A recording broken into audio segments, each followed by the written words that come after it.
I'd like to call the meeting to order. Dr. Robb, can you call the roll, please? Yes. Mrs. Harden? Here. Mr. Hack? Here. Mr. Miley? Here. Mr. Jeffries? Here. And Mrs. Grassi? Here. You stand for the pledge, please. I pledge allegiance to the flag of the United States of America and to the republic for which it stands, one nation, under God, indivisible, with liberty and justice for all.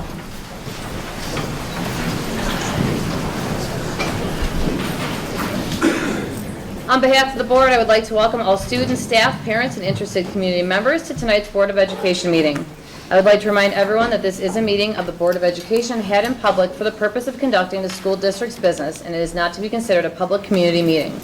There is time for public comment during the meeting in the public participation section of the agenda. We need to first approve minutes from the March 22nd, April 5th, April 18th, and April 26th, 2016 board meetings. I'll second. Is there any discussion to those? Dr. Rock, call the roll, please. Mrs. Grassi? Aye. Mr. Miley? Aye. Mrs. Harden? Aye. Mr. Hack? Aye. Mr. Jeffries? Aye. Motion carried. It takes us on to special reports.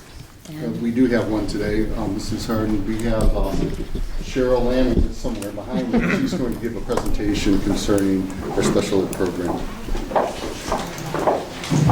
Melissa's going to help me here with Is it going to be behind my head? It's going to be behind your head, yeah, you're going to want to slow it down.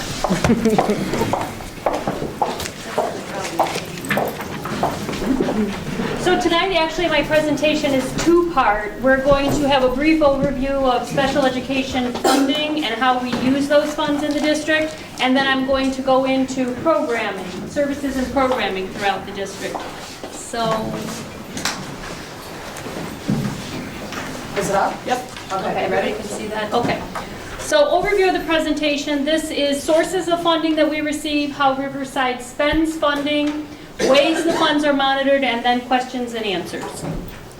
So there's three primary ways that we receive funding: state funding, local funding, and then what we call federal funding or federal flow-through dollars. This includes our IDEA Part 6B, which IDEA is Individuals with Disabilities Education Act.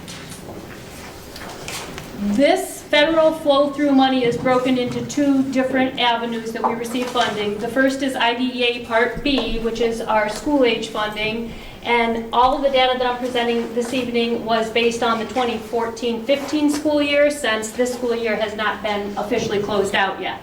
So in 2014-15, we received through IDEA Part B $723,001 and a little bit of odd cents there. And then early childhood, which is pretty much our preschool funding that we received through federal funds, was $21,598. The districts, as you can see at the bottom there, the district's special education costs total, preschool and school age, was $6,471,128. So as you can see, the federal flow-through money that we received nowhere, meets what we actually spend in terms of educating and providing services for our students with special needs. Use of IDEA, I'm going to focus tonight primarily on school-age use of IDEA Part 6B because we do contract with the Lake County Educational Service Center for preschool services. So in terms of our school-age funding that we receive, we spend a portion of it on some special education salaries for our teachers, not benefits, just salaries, purchased services, instructional materials, supplies and equipment, professional development, and early intervention. This is a pie chart of the breakdown of that spending. So as you can see, and I'm sorry, it doesn't show up there real clearly, but 63% of our funding through Title 6B is for salaries. And then 19% is for purchased services, 15% is instructional supplies, materials, and equipment, and then we have 2% is spent on professional development and 1% on early intervention. In terms of salaries, instruction-wise, our teacher salaries, we have used the money back in 2014-15 to pay for 4.5 special education teachers, again, just salaries. Support services, this includes classroom or one-to-one special needs aides. We were able to fund 9 aides through the money. And then administrative support, 1.6 supervisors, and then 3/4 of my administrative assistant salary was paid through this money. And we do have 2 of our supervisors in the audience today, Gretchen Wakeham and Jennifer Nelson. Instructional materials and supplies and equipment. This includes things such as the materials you use in the classroom for instructional purposes, curriculum programs, software programs, specialized services, for example, any Braille transcription for any of our students with visual impairments, computers, assistive technology, and classroom supplies. Purchase services and professional development. Purchase services include contracted services through the Lake County Educational Service Center and the Geauga County Educational Service Center. We do participate in the Mayfield, the consortium for the Mayfield Hearing Impaired Program, and then extended school year services are also contracted services. Professional development, this includes professional development opportunities for teachers, aides, and support services, which include our speech therapists, school psychologists, occupational therapists, and physical therapists.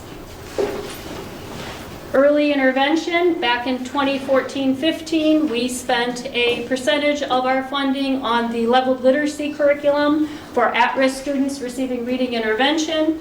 We are required to monitor their progress whenever we're spending federal dollars for this particular purpose. We're required to monitor their progress and report if students were identified eventually as special education eligible. The goal is to provide the intervention to keep them from being identified. Monitoring of our federal money is done through Ohio Department of Education desk audits. We have federal guidelines, certain things we can spend the money on and we can't. Self-monitoring review process, and then annual fiscal audits, which is done through the auditor of the state. At this time, does anybody have any questions or comments about the federal money? Okay. So now that you know what we receive in federal funds, I would like to go into the more fun part of the presentation and go through some of the programming that we offer in the district and show you how we actually do serve students in the district. Where do you think that one is? That's the second PowerPoint, Melissa. Oh. Uh-oh. Things are falling apart.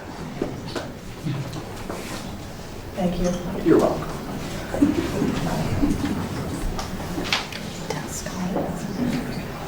That's the same one. Well, all right, sure. We're getting Yeah. great. I didn't spend the time.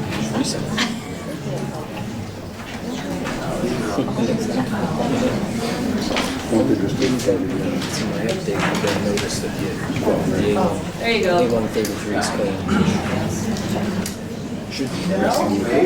Hold on. Wait. Okay, we got it. Okay, so in the Riverside School District, every student can learn, just not on the same day or in the same way.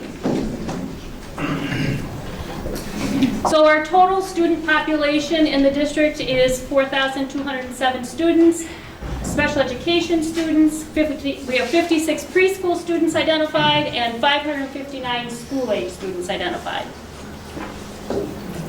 Special education staffing, it's a little bit like, I guess you can't do anything about that. Riverside employees, 41.5 intervention specialists, 27 special needs aides, 4 job coaches, 3 speech language therapists, and 2 supervisors. We also contract, as I mentioned previously, through the Lake County Educational Service Center and privately for school psychologists, other additional speech language therapists, occupational therapists, and certified occupational therapist assistants, physical therapists, behavior consultants, and additional supervisory services. District programming. Riverside uses cross-categorical programming across all 6 elementary buildings, Lamouth Middle School, and the Riverside campus. What this means is there are 13 disability categories.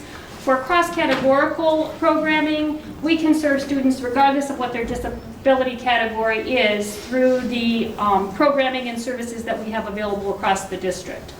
Students can receive services either in the general education classroom, the resource room, or in a combination of those settings. And the focus is always on what setting is in the best interest of meeting that student's needs. And then some pictures there of Haddon. Riverside also provides programming for specialized classroom to meet the needs of students with specific disabilities. And here we have the sensory room over at Madison Avenue for our 2 classrooms for students with multiple disabilities. And then Madison Avenue, the classes went on a field trip to, I believe it was the Wildlife Center. Leroy Elementary, we have 2 specialized classrooms for students with autism. And there are a couple of pictures of the students in action. Hale Road, this is actually new. This is our 2nd year in operation. We have a specialized classroom at Hale Road for students with social, emotional, and behavioral needs. And then some more pictures at Madison Avenue of the sensory room and the specialized classroom for students with multiple disabilities. In terms of vocational programming, again, 2 years ago, we began our own vocational program. It really kind of has 2 different avenues. We have a job skills training classroom, which is what you see here in the picture. The goal is for students to gain competitive employment post-graduation. Most of the students that enter this program, they have already met their academic requirements, and then they're determined by the IEP team to need to stay, post receiving all of their credits to gain vocational skills. And then this is our community-based vocational program, and we have students that are out in the community with job coaches gaining employability skills. There's TriPoint, they work in the kitchen. We have a student at CVS, and then Gander Mountain. And as I mentioned, most students have met their academic requirements. This student is at Gander Mountain working in the storage office. Other employment sites include La Malfa, Lake Farm Park, Lakeland Community College, Hope Ridge Church, and Endura Plastics. Oh, and then there's a picture there of the TriPoint staff as well with some of our students. I'd like to end tonight on fair isn't everybody getting the same thing. Fair is everybody getting what they need in order to be successful. I think that's a good motto. And that concludes my presentation. Okay.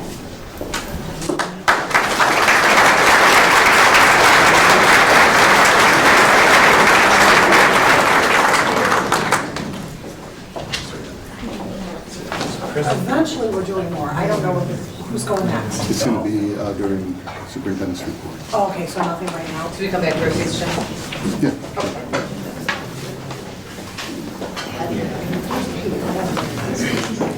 Oh. Nick, will you turn that off for now? Please stay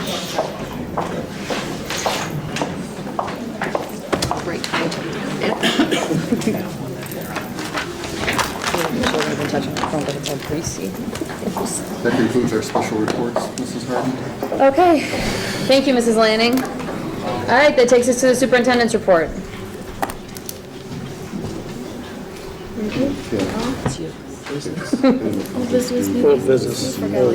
Oh, I'm sorry. Oops, I'm sorry. I want to put that. Oops, I'm sorry. Okay, old business. New business? All right. Board of Education Committee and Liaison Reports. Superintendent's Business Advisory, we do have the Senior Project Fair coming up on Wednesday, June 1st from 7 to 8:30 p.m. There's 105 students that'll be at the Riverside Gym, and so we've invited everyone that's on the Business Advisory group to come along that day. Where's Pete? I think in the first year we had about 60 participants. Right. And then last year was 90. Right. And then this year 105. So it's Excellent. a nice program. Mr. Hack's been at a few of those over the last few years. Yeah, and you will thoroughly enjoy your experience on the Excellent. first. Oh, good. Yeah. All right. Next, Mr. Miley, Curriculum and Programming Boosters. Okay, let's see here. Curriculum and programming, we have not had a meeting since the last meeting. Okay. The booster, RPTA, we had a meeting May 16th, busy night. They went over talked about the levy campaign and what they can do to help. All the schools have had a visit, so they talked about, next year's programming, but I didn't get to hear the whole thing because I had to walk out for another meeting. And they're working on supporting the levy through the Facebook. So that's it for... Did they bring any of the new board members here, or is it pretty much everyone from this year? It was just the people from this year. Okay. There was a new lady from Fort Leroy Okay. stepping in, but I think everybody else was the same. Okay. Great. Thank you. Mrs. Grassi, Finance and Audit? We have not had a finance and audit meeting since prior to our last meeting when we reviewed the 5-year forecast, but we are scheduling one this evening, correct? Yes. For hopefully in the next week or so. And legislatively, I have nothing to report at this time. Okay. Mr. Hack, Buildings and Grounds? We have had a meeting of the Buildings and Grounds Committee that was last Thursday. We talked about a number of things, including the one thing that will be on the agenda tonight in the Buildings and Grounds section of the agenda, which is some work to be done at Lamouth. There was some question at the special meeting we had concerning the scope of that work and the intent. I can go into more detail during the discussion when we actually vote on it, before we vote on it. Additionally, we did receive replies to our RFQ regarding architects. Okay. And I believe we got a total of 6 replies. And each board member will be receiving a packet. And they produced a packet for their reply. We will have a packet, we'll be able to review it, and then we will do a rating and pick the top 3, and then invite them in for actual in-person consultation and presentation. So that'll help us move along in our process. And did you guys discuss when we'll go ahead and do that? Are we in a position to give those packets out tonight? Yes. Yes. Okay, and then we can, I don't know exactly when. We probably will be a special meeting to review that. I think that's important enough that we'd want to bring in and set aside enough time to actually have a thorough discussion with those 3 that consensus says are our best bet. Okay. And as far as the strategic planning liaison, we've not had a meeting, so I've not participated in any meeting there. So that's the end of my report. Thank you. And Mr. Jeffries, All right. Personnel? Personnel, we had not had a meeting yet. We plan on having a meeting sometime in June, but no date has been set as of yet. Okay. Under the Alumni Association, there was a meeting on May the 9th, just discussion regarding the alumni picnic, which is August 13th. And that's all I have. All right, excellent. Now it can actually be the superintendent's report. All right, a few things. I did some more research on the Concord Cliffs property near the corner of 608 and Girdled. I was able to talk to Bruce Hook of Painesville Water, and he believes a water hookup in that location will cost slightly over $50,000 just to get it to the site. Obviously, any other construction project would require us to take it into the property, but he could get that water in front of that property for slightly over $50,000, which was a surprise to me. Now, sewer is a different story. There's no sewer over in that area. So, when I was talking to Dennis Yurkovich of Lake County Department of Utilities, he wouldn't give me an estimate because he wasn't sure. He knows that the scope of the project is actually extreme. And I asked him, I said, well, would it be safe to say that it would be in the millions? And he said, absolutely. So, after having that discussion with him, I did call Bob McCall from Hammond Construction. That's the construction company that has worked with the OFCC, to ask him a little bit about what do you do in that situation? You have to have some type of sewer or septic or treatment plant. And he said in those particular cases, because they have built quite a few facilities in rural areas, that they use treatment plants. And in order to have a treatment plant, you do have to get local authority to approve such a project. One is you need a certificate of need from the health department, and you need an EPA permit to install. He said about 1 out of every 10 projects that they do requires a treatment plant. Field schools, local schools, and did a project over there, and they had at Suffield Elementary, it was 300 student project, 300 student elementary school. But the cost of that treatment plant was $325,000. So figure if we have 600, I don't know if it's doubling it or not, but it's in the hundreds of thousands of dollars, not the millions. I also asked him, I said, you know, there's 92 acres over there. Would there ever be an ability for a school to share a facility, a treatment facility with a developer? And he says it has been done, and he believes it was done in New Albany Plains years ago. What he mentioned is when you get into that type of situation, it's not so, I don't want to say appropriate, but it's not such a good idea to have the school be the owner of the treatment plant, because you also now have tenants, the number of people that are living in that development. He said in the particular case of Plains Local, New Albany Plains, he said that he believes the municipality took it over, and the school would pay a rental or a use fee, and so did the people that lived in the development. I think it was only one instance where he believed that those groups shared a facility. So what I'd like to do again, I'm going to go get the environmental assessment done on the property, and I'm going to try to get more information about what we can do for the sewer aspect of it all.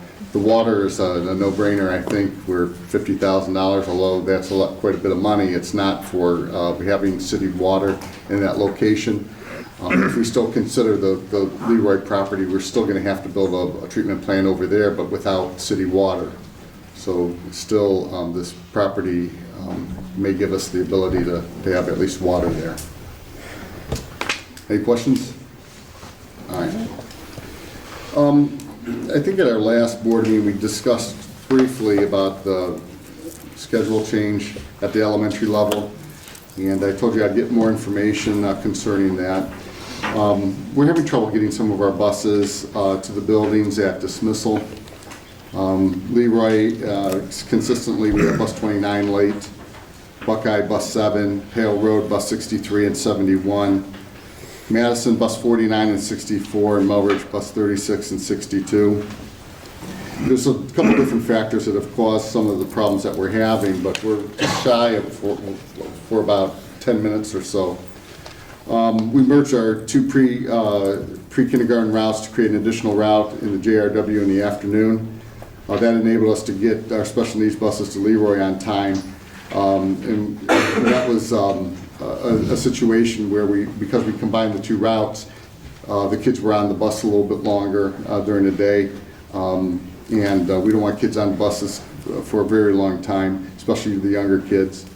Also, there were 4 Lemuth special needs students that had to stay on the bus, 68 and bus 85, about 4 kids, and it was about an hour that they're on that bus, which is too long. Also, Lemuth changed its bell times to 2:27 rather than the previous 2:18. JRW changed their schedule at the end of the day, where we were showing channel 1 for a while, and we were releasing the kids at 2:12, a few minutes early to get them off campus, and we're not doing that anymore. So the kids are getting on the buses, taking a little bit longer time to get the buses out, which then creates a problem of getting those buses to the elementary schools. The benefits of changing the bell times is, we need about 10 minutes. We moved it to 15 minutes ahead to 9 o'clock. We're making a couple of changes and absorbing a Lemuth route, PM route. It will enable us to utilize the bus and driver special needs students serviced outside of our district and get them off of private transportation, which will be a cost savings to the district. And also the change in bell times would enable us to accommodate St. Mary's Menor students in the AM without extra cost. We currently only transport them in the PM, and we have deemed them impractical to transport in the AM. We have 72 students getting reimbursed $125 in the AM. That's half of what the impracticality of payment in lieu of amount is. And this would save the district around $9,000 if we transported them, because we already have routes running at St. Gabe's, and it would absorb the St. Mary's students on those buses. So it's just an ability to be more efficient in providing that transportation. That's it. I don't know if you have any questions. I have a couple other things I wanted to mention. So we're saving money on some of that. Are we seeing any additional costs then that now all of our drivers will be driving a longer day?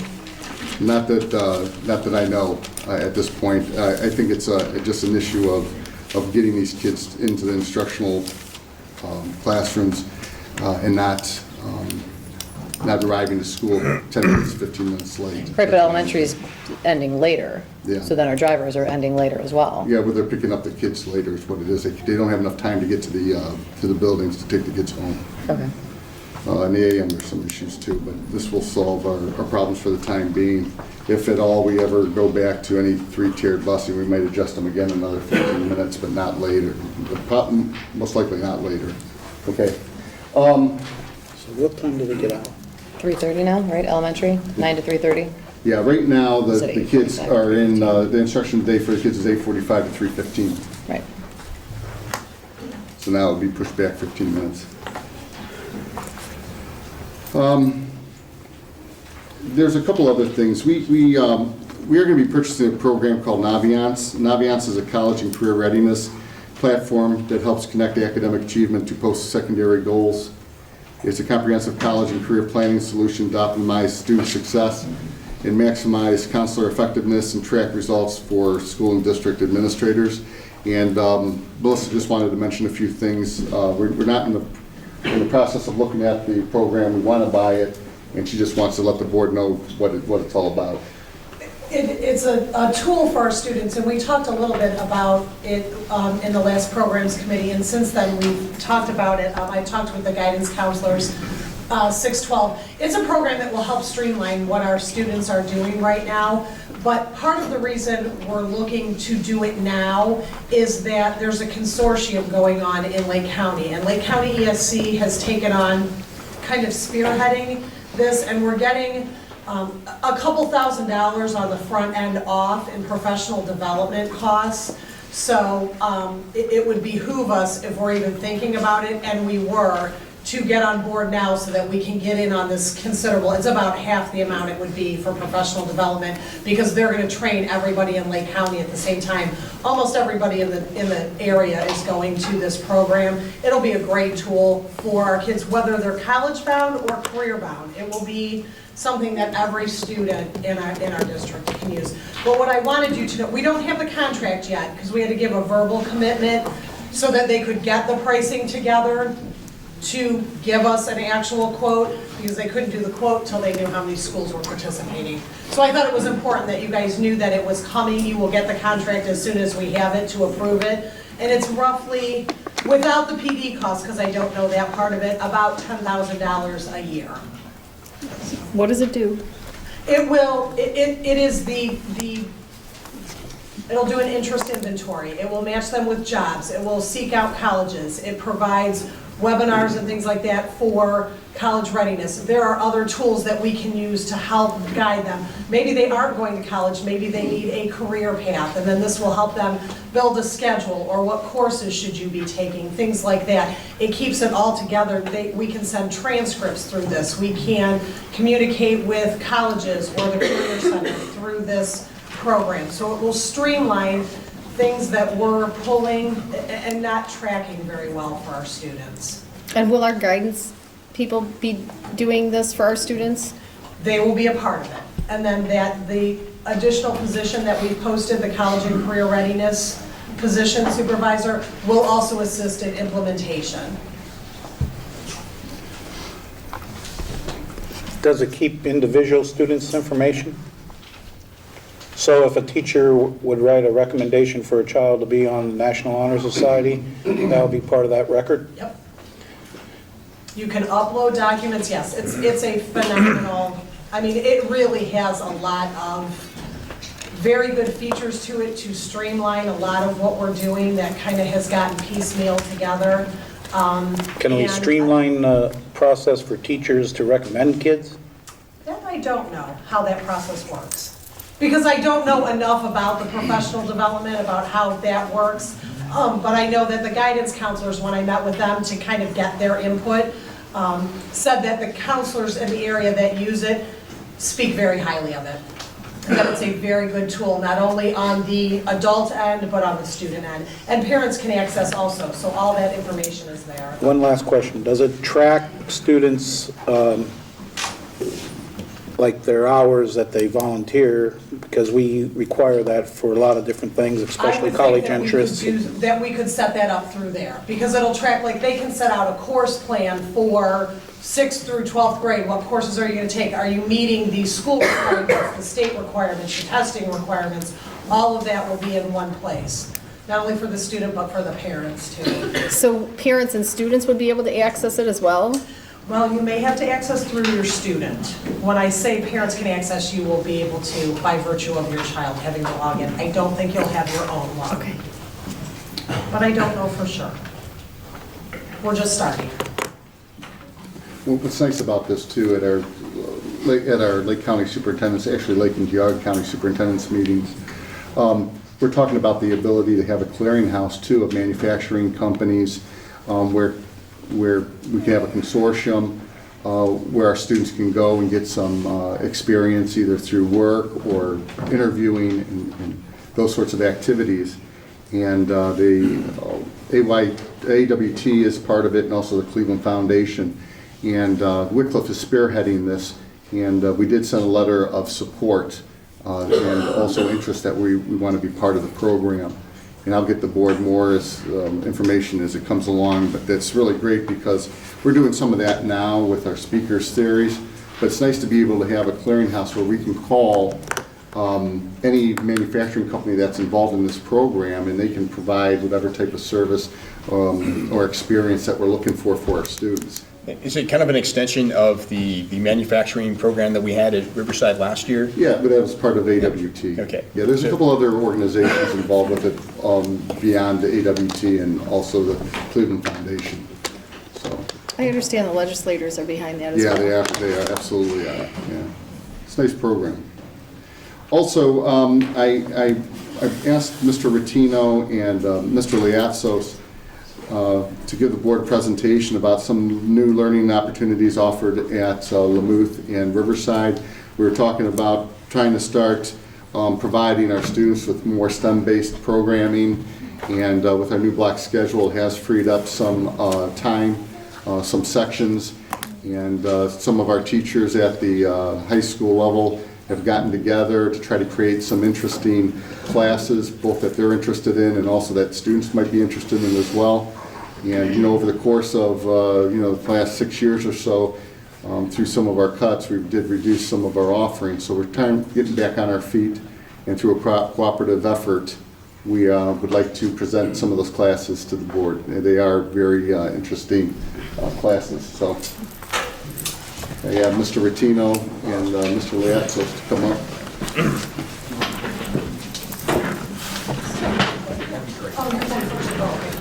I get to sit there. Apparently that's my. I do. I'm sure. Give me the high side if I'm not clicking fast enough, okay?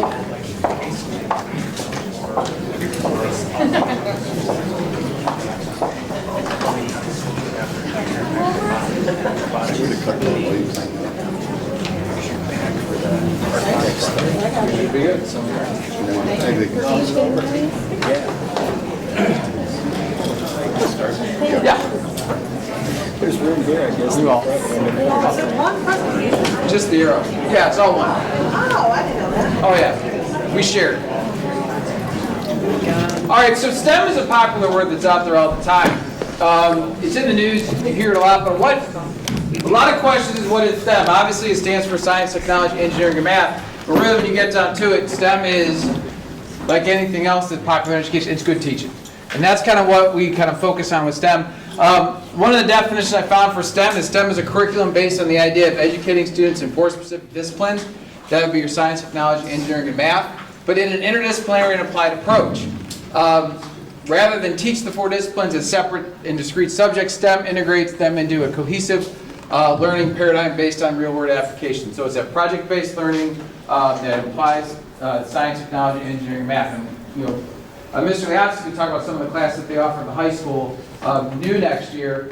Some aren't necessarily based in STEM. There are some communications-based classes, but one of the most important things, if you've ever talked to an engineer, is engineers need to know how to communicate with non-engineers. So kind of one of the reasons why some of these courses are being added and the need for it. So turn over to him for some of his courses for 2016-2017. Thank you, Mr. Tino.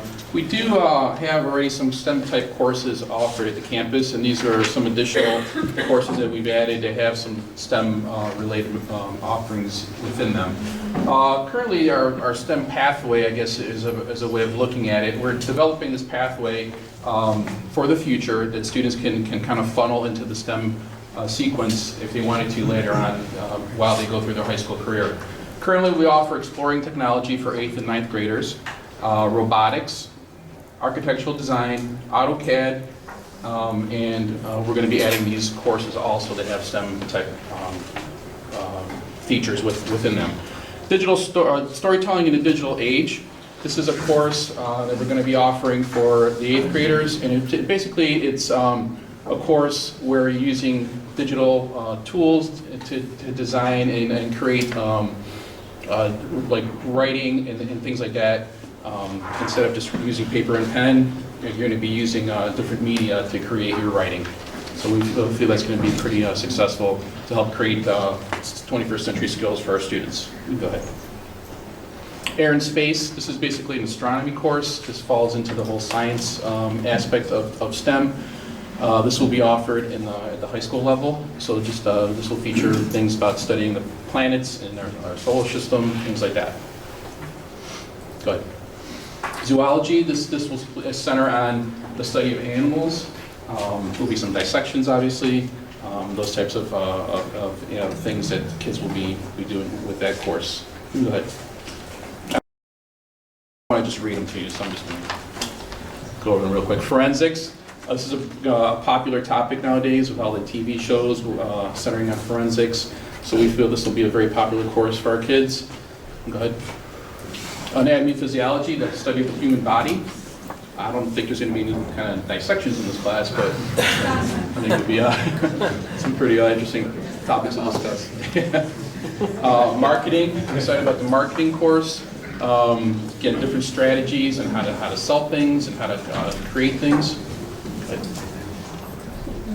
Statistics, AP statistics. Again, the whole math portion of STEM. Good. And public speaking, as Chris mentioned. You need the communication skills in any field now, and this kind of plays into everything that we do within the STEM curriculum. The scientific inquiry, or STEM Inquiry 1. It's a new course for 8th graders, and this kind of is like the science foundational course for STEM. We're excited about this course, and it'll help students with their 21st century skills, critical thinking, reasoning, teamwork, investigative approaches, through the use of demonstrations, lab activities, project-based learning, those types of activities. So we think with the 8th graders, this will kind of get them to understand things and kind of like branch out into the different science avenues of STEM. Go ahead. So as we move into Lamouth is not changing its schedule for next year. I've been there and done that. So we're kind of shifting on into what we offer, and our STEM opportunities really come driven from our teachers. Our teachers have ideas and they run with it, and they'll come to me and say, hey, I want to do this, and we just let them go. So some of our opportunities and where we present our STEM from our 6th and 7th grade technology classes. It used to have a strictly Microsoft Office focus to it. It's now very STEM based. Liz Amos is back there. She runs the 7th grade class. Amazing the things she does. 3D printing, CNC, not CNC, but CAD design. You'll see some of her projects there. Coding, things like that. The kids are in their true collaborative spaces, true kind of project-based learning. It's awesome. I go in there all the time just kind of see what happens. Some of the projects that you'll see in a minute that our kids do. Our teachers get together for this collaborative project. They believe in that teaming philosophy. They do a lot of interdisciplinary teaming work. Hour of Code, we took part in the Hour of Code this year, where for 1 hour we stopped everything, and every kid was on their Chromebook and actually just typing code and doing some code application through code.org. We brought in some volunteers from the community who actually worked in coding, and they were computer science majors. They talked to our kids about computer science careers, and they did code, and it was really cool. We saw them coding after that. And code.org has like a Frozen game where you write code, but you make one of the princesses jump, and they have some other games like that, so it's really kind of neat. Extended advisory. This is the brainchild of two of our teachers on BLT. Mrs. Lehman's back there. She's one of them who kind of organized the entire thing. What she's basically said is, we do advisory period 40 minutes a day, and 1 day a month, we take that 40 minutes and put it at the end of the day, make it a little bit longer, and teachers teach something that they're passionate about that's not their subject area. Things like Lego robotics, design squad, where kids get design challenges every day. Woodworking, we kind of cut woodworking a while ago, but Mr. Kidd brought it back to kind of a small woodworking situation, brought kids into it. Coding club specifically, where they get to code and get to kind of go above and beyond, and all kinds of others. Announcements team. Lamouth has its own student-centered, student-run announcements where they get to use a green screen and everything else to present and create student announcements that are put out on a weekly basis. And then Robotics Club. For the first year in state legislation through AWT, we were able to participate in a middle school robotics competition.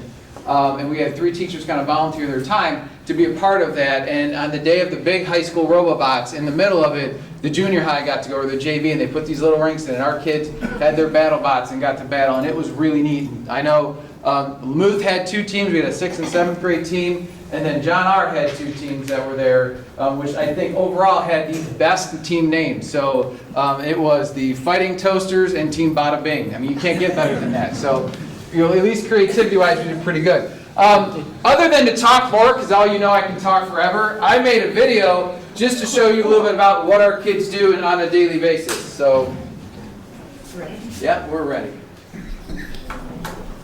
And give you some examples of some of the projects.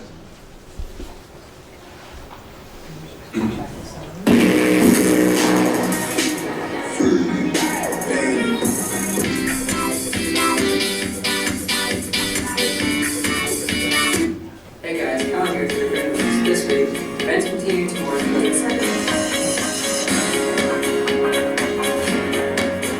These are all student-created projects here, and I cut parts in and out.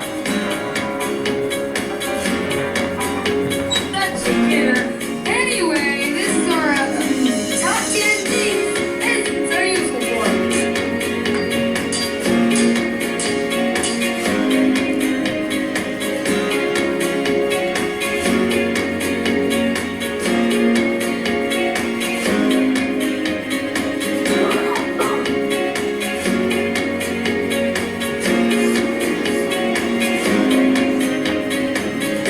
This is me actually trying to play the video games. I'm not very good at them.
Heat transfer.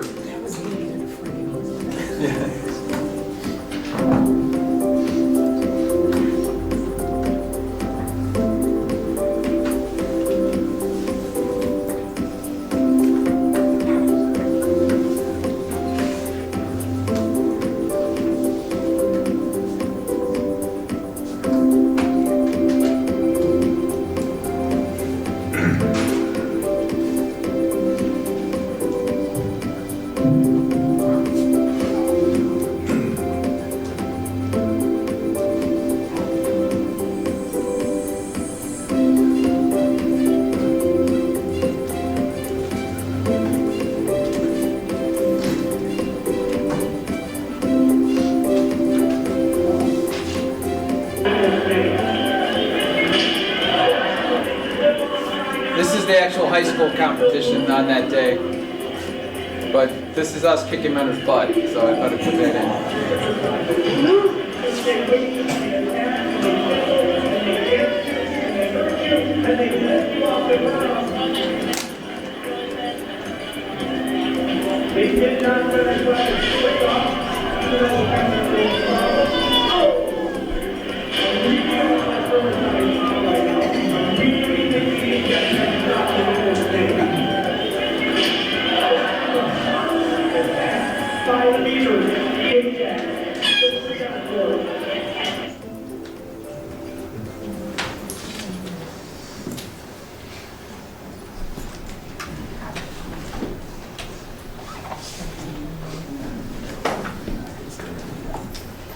So the last thing I have, and I know that it's kind of been a long meeting, but our final three, Mrs. Amos put up the final three, the best three video games of the year. We'd like anyone who has a mobile device to take a minute to go to her homepage at riversidelocalschools.com/amoselizabeth.aspx and play the three games and vote for them. We're looking for a school-wide champion for the 7th grade year, so take a minute to go to that website. Those games they're kids made them on their own. They're amazing. They're challenging. They're fun, and they're really kind of creative. So take some time, play each of the games, and at the bottom of it there is a vote. And when's it close?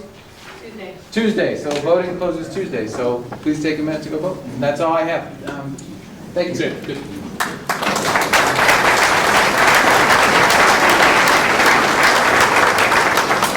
Mr. Attino, could you forward us that link? Yeah. Like the email? We could just put this on the website. Can we put this presentation on the website tomorrow? So it'll be there too. Just link it. Yeah, I I got nothing to do. I'll play. I don't know how many people actually in the audience have ever had the opportunity to go to one of those BattleBots programs.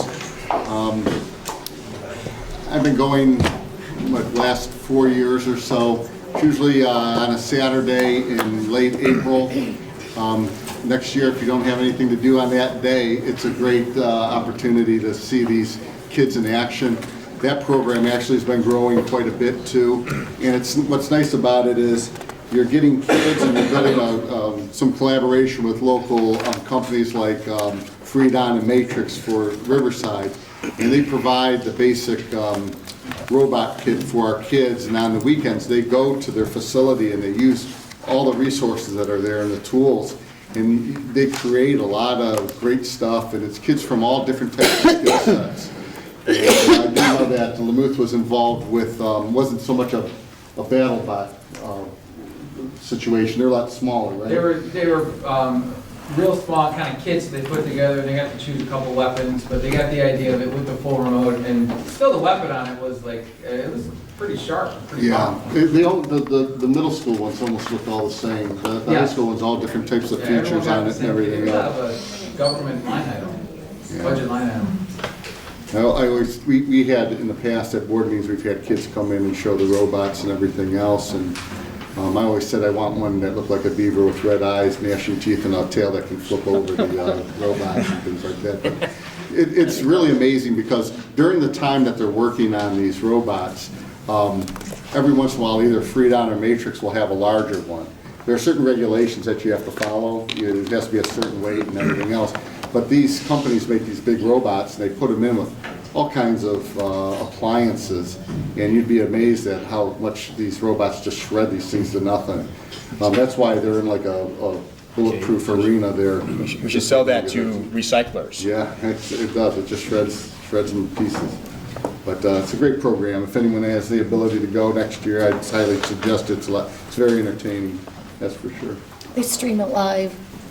What else I noticed real quickly about that too, in years past, after a competition, our kids will go to a table and our supervisors will be there behind the kids, and the kids are actually working on fixing the robot. You can tell that they're giving instruction when they think they need to, and some of the other teams, it's the supervisors working out and the kids are just standing there.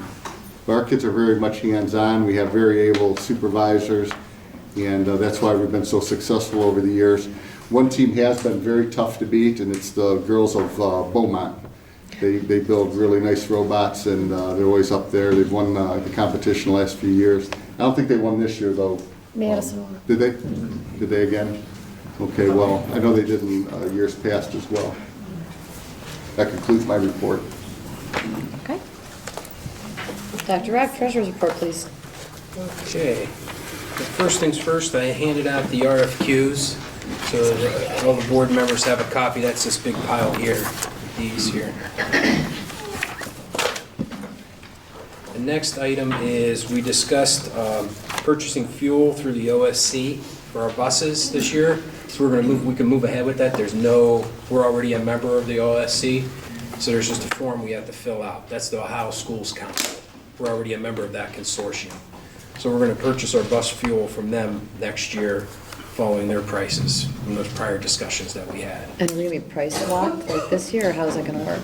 It's not a price lock, but it's the best price that you could get, and it's lower than, it's still a wholesale price. But the options that we were having to lock in like we've done in the past Right. were actually higher than what you could actually get it for now. Okay. So that covers that. The Medicaid, with our Medicaid, every 5 years we have to revalidate, and we revalidated this month. It's pretty much going on the website with Medicaid. We have to do, there's a fee, it's like $550 that we have to pay. It covers the administration of the program, and we revalidated this week. So we're good for another 5 years.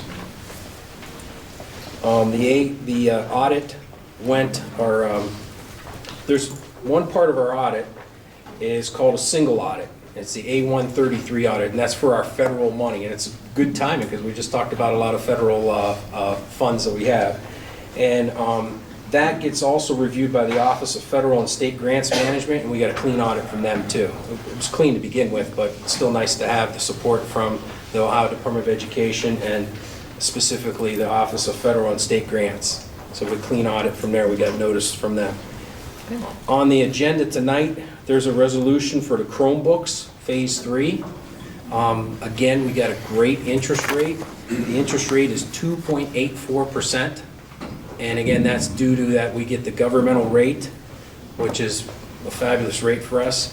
And the payment's going to be $79,562 for the next 4 years. And that's for 1,140 Chromebooks. And we got a real good price this time around too. We're purchasing that many? Yes. 1,100, okay. But we're going to lease it, you make 4 payments, and again, that's out of the PI fund as we all agree. So that covers that. There was a request for the breakout of, again, on federal money. So this is right out of our financial statement. I should say federal funding. So this is right off of the audit report that we just received.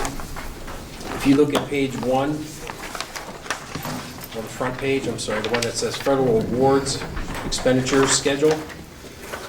These are the disbursements that we get from the federal programs. It's $1.9 million, and then there's $87,000 of non-cash disbursements. That's the food commodities program that we get through the lunch program. And $600,000 of the federal funding is through the federal lunch program. So that's like the other piece of federal funding. Not only do we have federal funding for the special ed program and for Title I and Title IIA, which is for continuing education for teachers to improve and professionally develop. Those are federal funded, but then also the big part of it again is the federal funding that we get for the lunch program. And that's through the food services.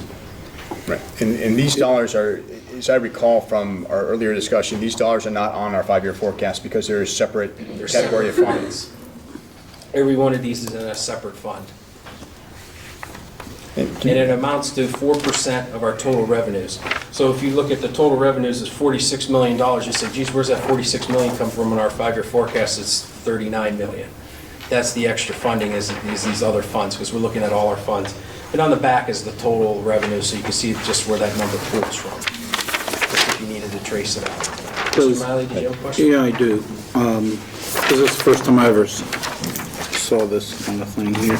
This non-cash distribution Yes. category, Is this what we're putting in? No, that's the value of food that's being... Purchased. Yeah, on the commodities program, with the governmental commodities program, you get a substantial discount. It's probably Right. only paying 10% of the cost. We still have to report that as a like-kind contribution to us, so that's why it's listed as non-cash. So they put a value to that after they do our audit, and they assign a value to that.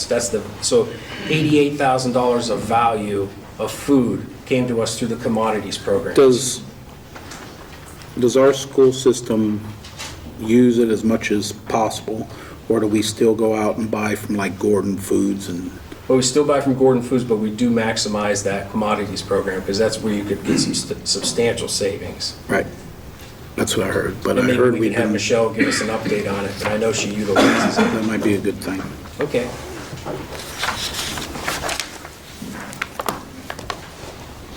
Any further questions on the federal funding? I think, thank you for putting that together. Just a note, the federal funds, we report out on those every month to ODE. Yes. We get draws on those once a month, right? And, I mean, they're pretty much on top of what we are allowed to spend our money on, just for reference, so. And that's They look at that every that's month. exactly why it's not on the five-year forecast, because it's a restricted funding. You know, the food services program, restricted for the food services program, so it goes into Fund 006.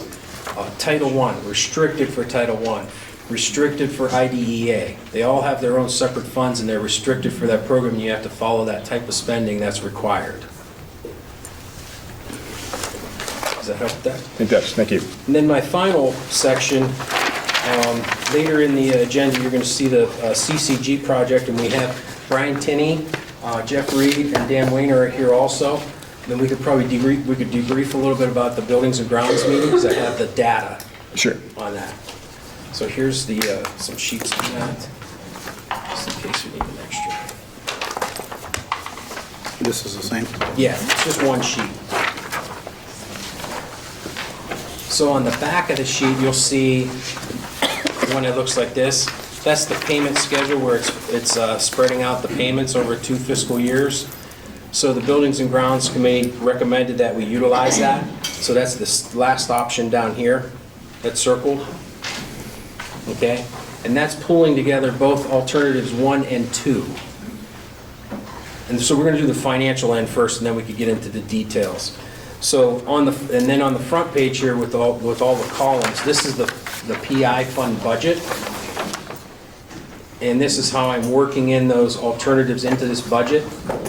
And if you go down to the bottom line for fiscal year 2016, which is the 5th line, it's like right in the middle. If you go down to the bottom, even with this project in there, we have $263,000 left to be carried forward into the future year.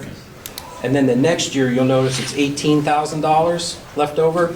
But if you move up above there, there's $300,000 of projects to be determined. So I'm just trying to pull a number out to see, like what can we utilize before we run this down to zero. We don't want to really run it down to zero. But there's $300,000 of projects that we could come up with, or we could reserve and earmark for. So the main thing here is that the project fits within our budget. Okay? So then we had a meeting, and some of the key items that were brought up during the meeting was that, the CCG went in to work on the chiller, and the chiller was totally inoperable. Do you have anything to add to that, Jeff? Not to put you on the spot, but... No, actually, it's non-functional. It has a hole in the coil right now. Cannot be repaired. And that was going to be like a $400,000 project. So, and then as they went in, they found out that at different rooms, 18 different rooms, the dampers and the coils within the rooms were not working at all. So at the beginning, we were hoping those were working so you could send air to the rooms and it would work. Can you add more to that, Brian, please? Brian Tinney from CCG. Yep, hi, thank you. So the air handler provides cooling and ventilation into the building, then the actual temperature control in the rooms is done by a damper and a heating coil inside those classrooms. What we found after we dug into this and had an engineer on board is none of those boxes in those rooms actually work. And there was no way to retrofit them. You know, that was our first option, to see if we could retrofit them. But because of the design of the box, that there's no way to do that. So getting the air conditioning and the ventilation coming into the building doesn't guarantee there's going to be the temperature control and the proper ventilation delivered to the rooms, and that's what these VAV boxes do that Mike, that you brought up. Yes. So there was 18 rooms that were affected by that. Yes. And then also they discovered that there's a fan air duct cement system that's designed in the building, and it's poorly designed, and it just does not match up to the 21st century. Yep, so we actually had two different engineers look at this. You can think when it's 0 degrees out or 90 degrees out, there's a raw outside air pumped into the building. And what's kind of unique about this, the design of it, there's a big concrete tunnel that goes under the hallway, up through the cafeteria, back up through the building. And we had a couple different engineers that we work with look at it. And the design of this was to kind of precondition that air since it's underground in the concrete tunnel. Obviously, that's not a standard way of doing it. It's not something, an approved way to do it for new construction. So what happens with that is you can imagine pumping 0 degree air into a tunnel, and then it just kind of goes wherever it wants, and we weren't getting good ventilation into the building because of that. At certain times of year, because there wasn't any pre-treating of that air, you have to shut that off, because you can't put 0 degree air in and expect the building, to be warm. So that was kind of a very unique thing that was found, and that's included in the alternatives to take care of that. And actually, the 6 interior classrooms that have unit ventilators inside of them that relied on this tunnel system to get outside air, they're not on an outside wall where it could draw air in underneath the windows. It relies on this tunnel. We were actually going to convert that to a VAV system, which is a new, that's a new approved method that's widely used throughout schools. So we're actually going to eliminate that old tunnel system and the unit vents in those interior classrooms to provide proper temperature, humidity, ventilation control. So that's going to greatly improve the comfort in those buildings that I think have suffered for a long time because of that. And then you did substantial duct work. Yes, so the next part, after we had the same engineer on board, we went through the duct work, and unfortunately we found that the ductwork sizing from the original construction was not correct. So the return air ductwork was very undersized. It wasn't proper, and again, part of those, some of the 6 classrooms, the return air wasn't getting pulled back really to the air handler at all. So that return air ductwork, that was another kind of unique thing that you typically don't find, but unfortunately we found it here. So that return air ductwork all needed to be done.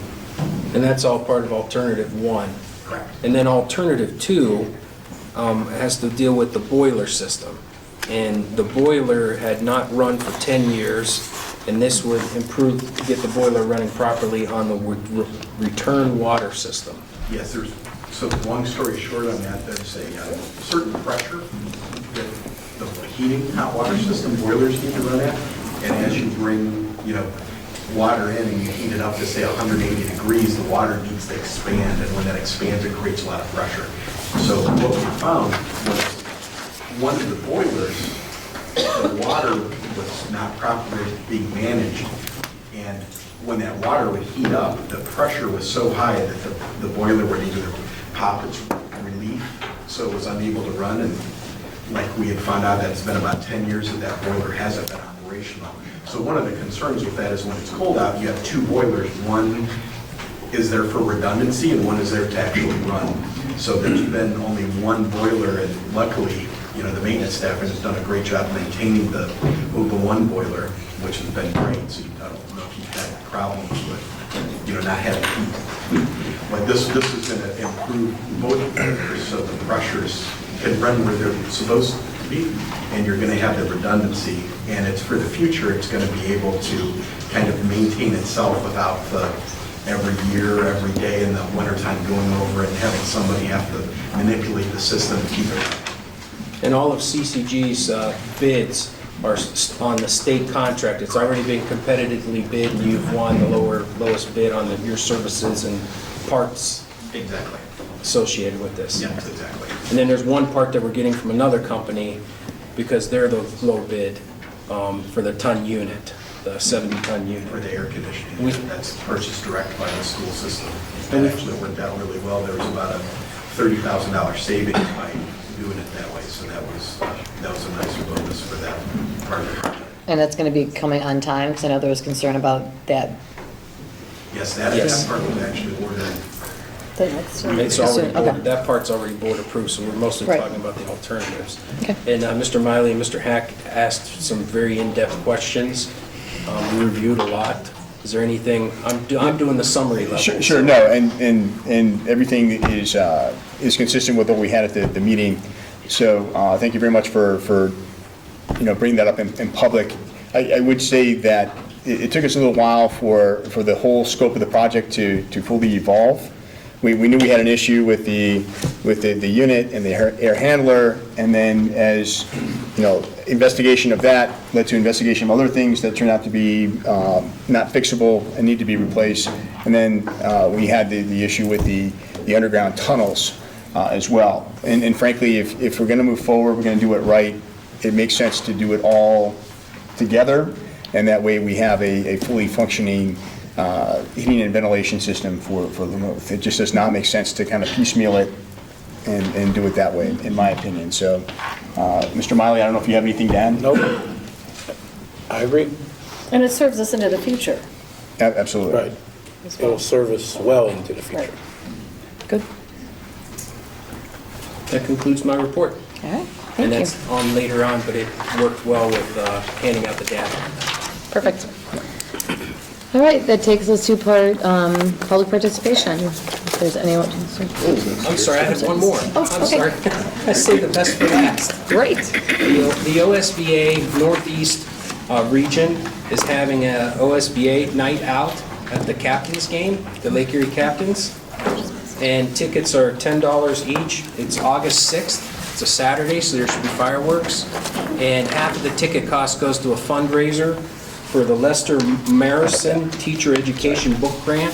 This is a scholarship that OSBA has been sponsoring in memory of Lester Marison.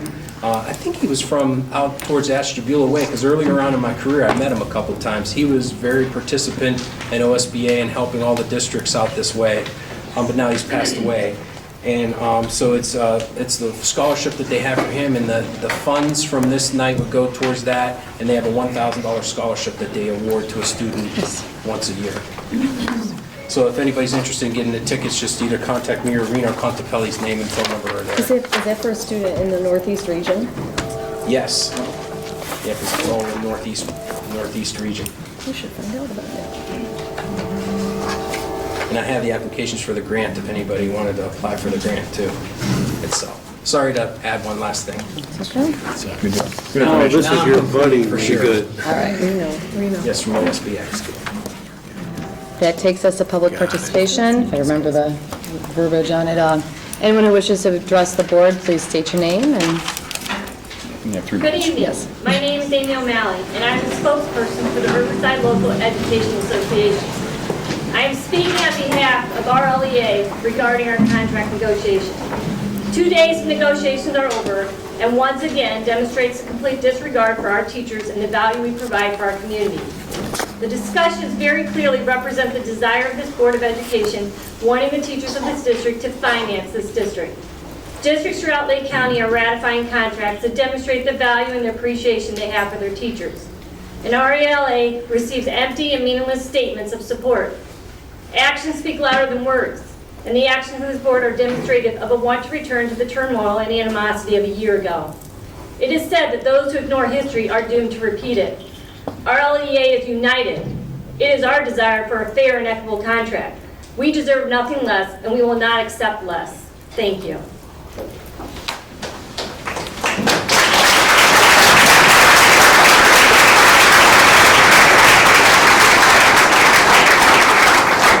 I do have a quick response to that. I appreciate you speaking. Mr. Ozinga and I and Mrs. Ford and Ms. Romano all had a meeting with Mr. Kalis a few weeks ago, and I'm pretty sure I heard in that conversation that we were not going to have one of these statements at this meeting today. I appreciate everyone coming in your shirts and being here to make it known how you feel, but I can tell you right now from being in negotiations, I think your statement's really unfair, honestly, because we've been trying to talk about economics and have gotten almost nowhere right now, quite yet. So I'm a little offended, honestly, that that's the kind of statement that comes out, because we're trying very hard to do things differently this time. Be honest, be upfront about what we're willing to offer and not being met with the same kind of honesty. So I'm offended by that statement. Days of negotiations. We haven't even hit economic issues yet either. So I'm not sure where it's coming from. We're working real hard with the group that's in there.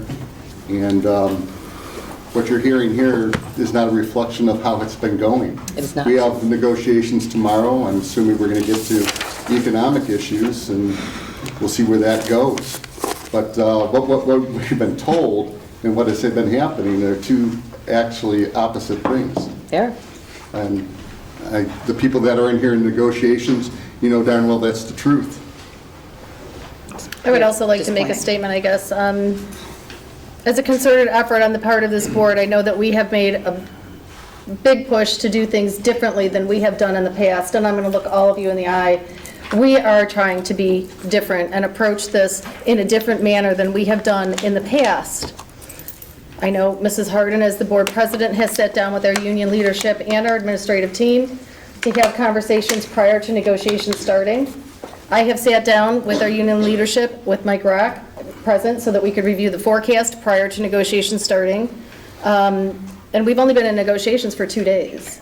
We are making an effort to move in a different direction. We have said we will try. Our union leadership asked us why the board can't be present at negotiations, and we took that to heart. And I went back to the administrative team and I said, I think this is something that we should consider. We've not done that in the past. Again, we're trying to be different. And as a result, Mrs. Harden is now, as our board president, is now sitting in negotiations, not as a speaking part, just as an observer, if I'm not mistaken. Yep. Just at least on our part, to try and keep all sides, both sides, on the same playing field, so that we can come back and move away from it and say, this is what happened, and if somebody says one thing or somebody says something else, we can try and keep, for lack of any other term, try to keep all parties honest, okay? So again, I'm also just a little bit dismayed with the fact that we've only been in negotiations for 2 days. Yep. Thank you. Thank you. We have one other person who wants to speak. Yes. Just a question, because the rumor, or not the rumor, but the statement was made to us that even though you hadn't gotten to finances per se like you will eventually, some other language was discussed and felt that you were moving in the right direction. My question to you is it the board's intention to freeze steps again? And if so, is that not going back to what you've already done? And how many times have we agreed to that? I don't think we can answer anything like that when we're in negotiations because we haven't talked about economics yet, but. What? I mean, it's not going to be off the record, but I mean, Certainly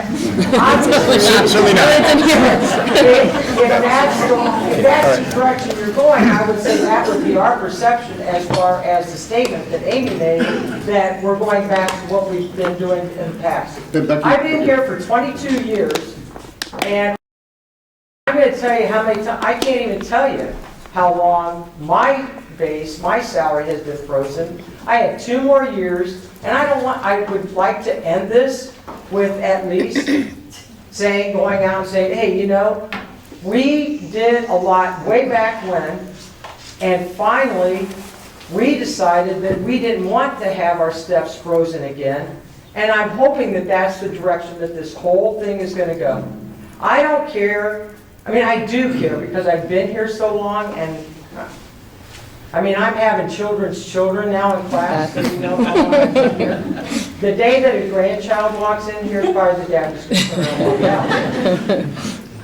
But in all honesty, when I heard that there's a possibility that there's a direction to freeze steps, I'm going to try and address you without addressing what's going on in negotiations, because again, we can't really do that. So I think from the get-go, when we sat down and made the determination, let's try and do things differently this time, let's all face it, we did not have a very good negotiating session in the last round. I think on that we can all agree, right? So I don't want to do that again. I don't think there's anybody on this board who had it in their head, gee, let's do that again, because that was really fun, because it wasn't. We have a lot of things that we can do in this district. We want to move forward. We want to move this district ahead. It's never going to happen if we continue on both sides to continue down that type of a path. That being said, like I said, we are trying to do things differently, and I believe that we have said going into it, let's just put it all on the table. Let's put it all on the table. That does not go, that goes kind of against conventional negotiating wisdom. All right, administration and your legal advisors will say, that's not really a very good idea. But you want to know what?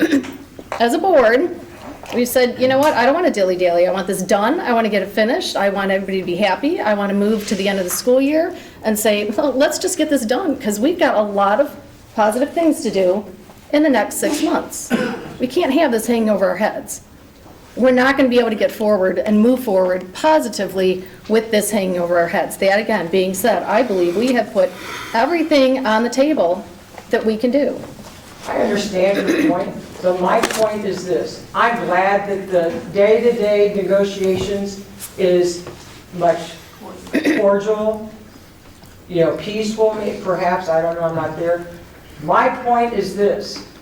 If the board is moving towards a step freeze, I think that's unacceptable to the teachers. And how would you know if we are? I'm just saying that if it is. I mean, I don't think that has been said at all. Can I just share how negotiations usually works? Because generally what happens is the Board of Education will. I think we know how negotiations work. I understand that. What is this? You're You saying. cannot share how negotiations go, because as of right now, in negotiations, you've called me a liar, and to all of these people, and I'm not taking the bait of opening this up to negotiations right now, which is, whether or not it's the intent, isn't happening.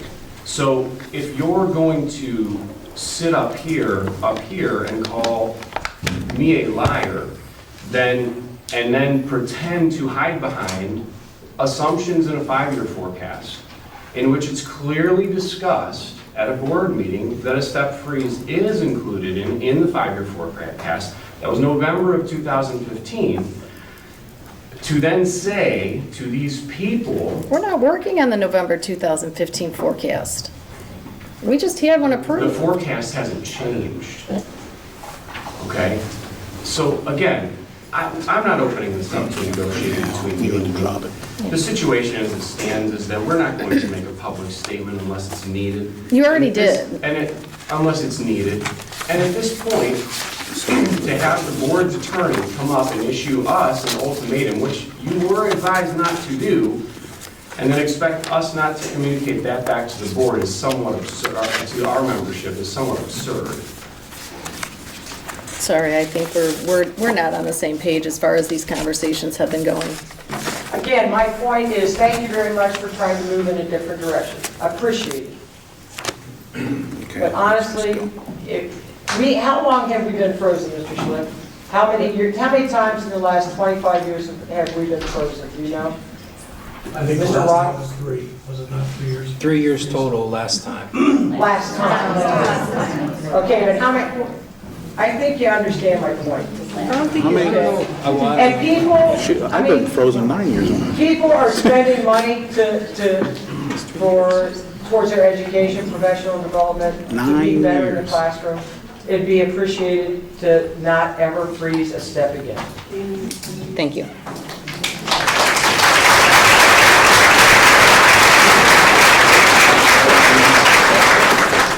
Does anybody else have anything? I have one thing. Yes. We were trying to do things differently, it's true. We had what-if sessions too. We met, we had some good meetings, Matt and I. And again, with the idea of trying to put our cards on the table, we went through about 9 different scenarios.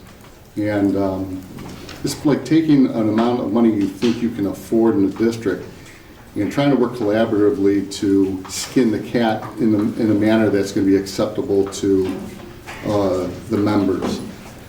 Again, we can't get into the discussions, the day-to-day discussions of negotiations and how that looked, but in those 9 different scenarios, there were different options as well. And I can't sit here and say that the steps weren't part of that or partial steps. I can't, but there were a lot of different ways of skinning that cat. The other thing too, Becky, and we hear this a lot, I know you're frustrated, the membership's frustrated, you've been on a freeze for 3 years. We've been there too. You know, the administration was on for 4. OPSI was on for 4 years freeze, and exempt employees were on there for 4 years too. It was a year longer than the teachers. That's not taking anything away from you guys, but understand the frustration isn't just with you, it's district-wide. We have not passed a new monies levy since 2004. The board is thinking about putting one up very soon, and hopefully the community will get behind us and support us, knowing that we're going to get along with each other and not have these conflicts during negotiations. All that's going to do is hurt us and hurt our chances of trying to get some new money. And I've said this before, and I'll say it again and on the camera. If I had the ability to give you guys in the board, 10% raise, I'd do it. I value you, I do. It's just that the money's not there right now. We have to go to the public, we have to ask for additional money to bring some programming back and to pay our employees what they deserve to be paid. But right now, we're at the point where we got to work with what we have, So understand it, and you may not, believe me and everything else, but I'm telling you right now, we value you as employees, we really do. And there's not one of you in here that I would think otherwise of. I do understand what you guys do for our kids, and we do appreciate it. We just have a different idea of what we can afford, I think, at this point, and we're going to work at it tomorrow and see what we can get out of it. That's the way we have to do it. All right. I'd make one other observation just concerning the board. Each of us have children in the district. My kid sits in some of your classrooms. My kids sit in some of your classrooms. We want to do what we can to recognize you for your service and the dedication that you've shown to not only our students, our kids, but also to the students that are in the district overall. But we also have to live within our constraints, and we are trying to balance that out. Nobody wants to have this be resolved in a way that everybody can be acceptable to everybody than us. We have a lot to lose. We represent the voters. We're also parents. We want this to work out well. But we do have constraints. We have to live within our means. We're trying to figure out how best to, as Mr. Kayla was saying, how to skin that cat in a way that is mutually beneficial. We live within our means, and it's maximum beneficial to you. Nobody wins if we have contention. I mean, in the end, we are at the table. We are offering to negotiate. There's money available. We won't go any further than that, but we want a successful conclusion. You want a successful conclusion. I hope that we can work together to achieve that. Thank you. All right, if no one has anything else, we're going to move on to the consent agenda. The consent agenda provides for more efficient use of time. Any board member can remove a consent agenda item to be discussed and voted on individually. We'll begin with finance and audit. We have a motion to approve the items listed on the finance and audit consent agenda as recommended by the treasurer, items A through P. A second. I'll second it. And do we have any discussion on the items A through P? The only one item that we didn't discuss is there's a project that Mr. Rottino was working on at Lamuth, and AMSCO's donating a substantial amount, $15,000. Awesome. Mr. Rottino went out and got bids. And what's unique about the project is it is so specific, and it deals with furniture, and it's a big upgrade in the media center. Are you still here, Ray? Why did I call you Ray? I'm sorry, Chris. So it's in the media center, and this is after substantial work in and we even looked at some of the other bids, but some of the other companies can't provide the whole project. So what we have here is we have a project where AMSCO's donating a substantial amount, $15,000 on a $24,000 project, and Chris has gone out with the company that he selected. That company's going to come in and help assemble, make sure everything works, and it's a big project, so it's not just like ordering one table. So in the big picture, he's done his due diligence to get the best price for us. And then the other part of it's being spent for, funded by his activity fund. When is that going to be done? In the Next summertime. school year. With the media, with the HVAC project and all that, there's a little window to kind of get the furniture in and out. So it'll be done by the time school starts? That's what we're hoping. And this is instructional improvements too. So this goes straight into the classrooms. I can't wait to see it. Instructional program. So I just figured I'd just mention that. That's it. That's awesome. It's wonderful that AMSCO's doing that. I know. Really great. All right, well, if we don't have any other discussion, can you call the roll? Mr. Miley? Aye. Mrs. Grassi? Aye. Mr. Hack? Aye. Mr. Jeffries? Aye. Mrs. Harden? Aye. Motion carried. Takes us to personnel. Personnel. Motion to approve the items listed on the personnel consent agenda as recommended by the superintendent, items A through P. I'll second. Any discussion? Call the roll. Mrs. Grassi? Aye. Mr. Hack? Aye. Mr. Jeffries? Aye. Mrs. Harden? Aye. Mr. Miley? Aye. Motion carried. All right, curriculum and programming. Curriculum and programming. Motion to approve the items listed on the program's consent agenda as recommended by the superintendent, A through E. May I have a second? I'll second. Thank you. Any discussion?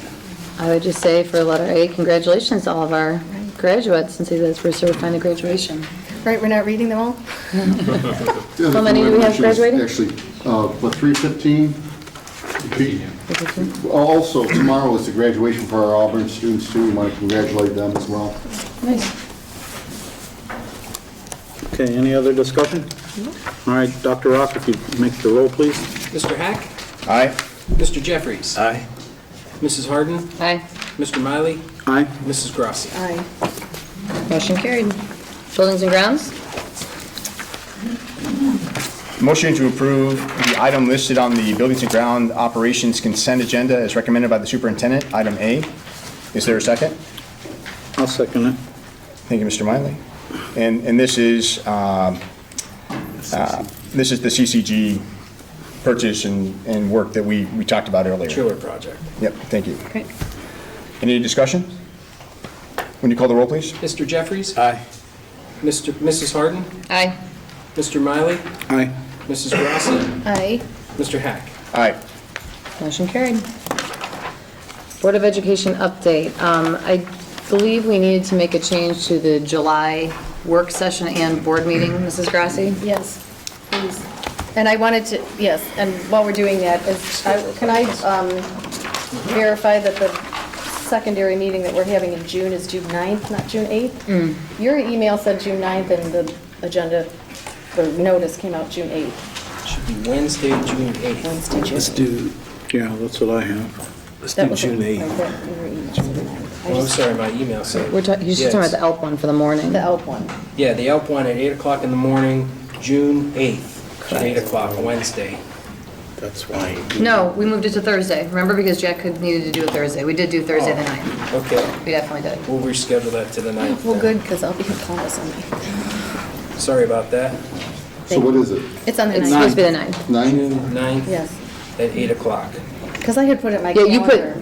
put, your email, I'm Mike, that you sorry. sent out on Friday does say June 9th at 8. So you did, it was right. You did. I had Like, 8 circled in my calendar. Okay, I just wanted to Send verify, tonight. I was So 8 confused. o'clock? Yes. We'll fix that. That's an easy fix for But us. it's Okay. Thursday. Yeah, Thursday, June 9th. Correct. 8 o'clock. Okay. Now, the July meetings, we had, was it the 12th and the 26th that we currently had on the schedule that you need to change, Mrs. Grassi? Yes, I have a conflict on Tuesdays in July. Okay. So does anyone have a preference of a Monday or Wednesday, keep it in the same week? Wait, What's wrong? I'm trying to put it in. We hadn't scheduled anything for August yet, so. Right. All right, so what's the question? 8 o'clock meeting on June 9th? June 9th, Mike sent an email on Friday. That's, It's the ELP one, that we have to be Okay. there. It's like a quick Okay. in-and-out meeting. All right. We have a work session scheduled for July 12th, which is a Tuesday, and the 26th is our board meeting, which is a Tuesday. I just wanted to know if we could move those to a different day. If any. My July is going to be hit or miss because of the RNC convention, so. Well, do we want to, for the 12th then, instead of being on Tuesday the 12th, just move to Monday the 11th? now? I could live with that. Can we move the board to the 19th, or is that's right in I'll be out there? of town. It's right in there. I'll be out of It's, town. In town for Thanksgiving. I'm gonna be out of town on the 26th. you could just put a date there. If I can make it, I can make it. So we're moving the 12th to the 11th? Is that okay? Yes. Does that help you? That does. Jim? Okay, so we're moving July 12th to July 11th. Regular time, 6:30, work Yes. session. July 11th, 6:30 work session. July 11th. Okay. And then for the board meeting, are you going to change the board meeting date or keep that on the 26th? How's that work for everybody? Do we want That's to move fine. What day? the week of the, we're supposed to be on Tuesday the 26th. Do we just want to move again to Monday? One day earlier to Monday the 25th? That's fine. The only reason I was asking is because I have a conflict on the Tuesdays, and we're going to be doing bonds, weekend of the putting bond levies 16th up. to the 23rd. I wanted to make Okay. sure that All everybody right, was so at the meetings, and I can't be at. July 25th will work for me. So, the work session, June 14th. A lot, what? Oh, wait, can we finish July 1st? Okay. Are we okay with July 25th then to move the board meeting from the 26th to the 25th? Yes. That's fine. Oh, you can't, right? You said you can't? That whole week, I probably won't be able to attend. Plus, that's my birthday, so I won't be here anymore. That's the board meeting. Yeah. July 25th? Whatever you guys want, this is fine with me. Don't worry about it. What's the 27th look like? That whole week, I'm gonna try to get out of town, so don't worry about it. Well, that's when we'll be putting up a bond. No, it has to be done before June 1st, or July 1st. No, July 31st. Dates, that's our That's our- internal it's our deadline. internal stuff. But just in case, the real deadlines are like in August. Okay, so we've got July 11th and 25th on the calendar. Jim, talk to me about June 14th. Is that the day you want us to invite architects? I would say yes. At half-hour increments, will that be enough? You tell me. Yeah, I don't know, you think half hour or 45 minutes? I would give Because- them extra time. Yeah, let's maybe go 45. 45 in case there are questions, and in that way, I'd rather overestimate the amount of time than underestimate. It's a very important decision. Okay. That was it on dates? You're going on the week of the 18th, right? I am. And I'm going on the week of the 5th, so that doesn't help anything. Okay. All right, as far as any other Board of Education updates, I want to thank everybody who has reached out to us, inviting us to different things in the district over the past month. I know in the last meeting, I said that we'd come to everything that we could, and Mrs. Sternberg, I was in her class with her kids. It was wonderful. Mrs. Inbody and Mrs. Hopkins, I was there for Author's Tea, and Ms. Walker had me come in for their Cinco de Mayo celebration of poetry, and there are a lot of really, really cool things happening in our district with some really great kids, so I appreciate being invited, and we'll continue to say that please continue to invite us throughout, even though there's only 1 week left in next year too, because that's one of the real bonuses, to be able to be in the buildings and see what everyone's doing. I know the kids like showing off what they're doing too, so thank you. Does anyone else have anything for the Board of Education update? I do. I was able to attend at least one of the bike to schools and ride to school with some of the kids at Hale Road. And I know that we had some information in the paper the day before, or the day after, I think it was in the paper. There was an article on bike safety and some cyclist safety being on the road. And there was something in the OSBA journal about bike safety. If we continue to do bike to school, it was a really great event. It was fun, and all the kids had a great time. My only observation was, I'm a cyclist, so it was a helmet issue. I'm just hoping that maybe as we do these things in the future, we try and educate kids about bike helmets, and if they're going to do the bike to school, maybe they need to have a helmet. was my one. And I have something as well. It's a little bit different than what has been relayed so far, but I think everybody in the room is aware of the guidelines that have been issued by the White House concerning transgender bathroom use and how they're applicable to all school districts in the United States, including Riverside. And I'd asked Mr. Rock to actually do that research to let me know how much federal dollars actually came to the district. And I think if you were listening, you all heard that it's 4%. And when you look at what is happening, what's transpired, I think everybody in this room is aware of the Constitution and the separation of powers. And each of the levels of government, federal, state, and local, have their roles and responsibilities. And clearly, we as a local school board, we have responsibility for the well-management and the successful education of students locally. And yet, we have a directive, in essence, coming from Washington telling us how to do our work. And in fact, I guess I'm frankly a little insulted at what is happening, because really it's an indictment on us, the school board, Mr. Kalis, the administration, and every teacher here, that we can't be trusted to do what is right by our students. And I think that frankly is just unacceptable.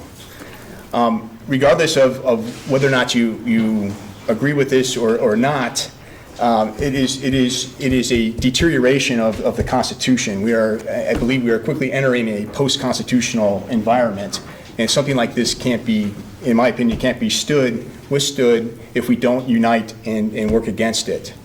There's political correctness as well that comes into play, and it is important that each of our students, regardless of who they are, be treated with dignity and respect. But there's a line that needs to be respected both ways. And we are very much at risk of crossing those lines in many ways with what is happening with this directive.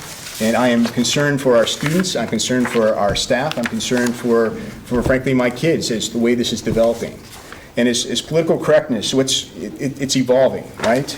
And you may agree with much of what happens from a political correctness perspective, but between political correctness, taking and developing rights that we didn't know existed, it's making our world smaller. When you take what I would consider usurp our powers, the segregation of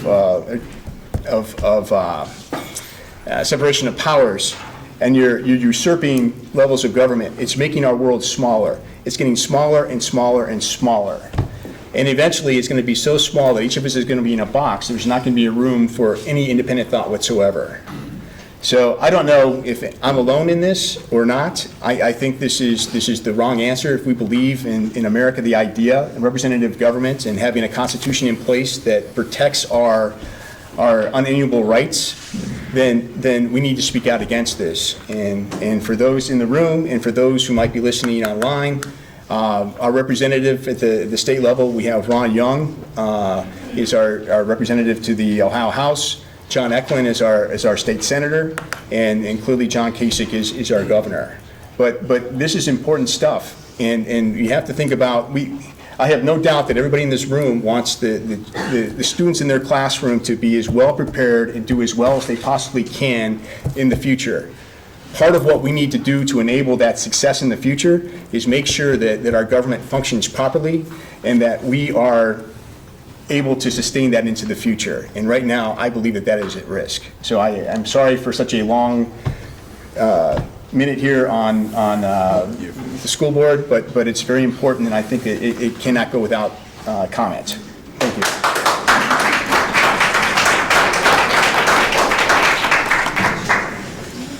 Okay, I'm sorry, go ahead. Yes. I'd like to take a moment just to congratulate the induction of students and educators into the #1 club. This year there was 33 honor students, awarding 24 educators or people that have made huge input to their lives. And I went to the ceremony. It was very nice. And I just wanted to say congratulations to the inductees and to our honors students, because they have definitely paid the price to be in the position they're in today. So, thank you. Okay, if that is all we have, I've got a motion to adjourn to executive session. It will be in the conference. Yes, the board conference room at 8:40 PM. Need a second, please? I'll second. Dr. Rock, can you call the roll, please? Mrs. Grassi? Aye. Mr. Heck? Aye. Mr. Jeffries? Aye. Mrs. Harden? Aye. Mr. Miley? Aye. All right.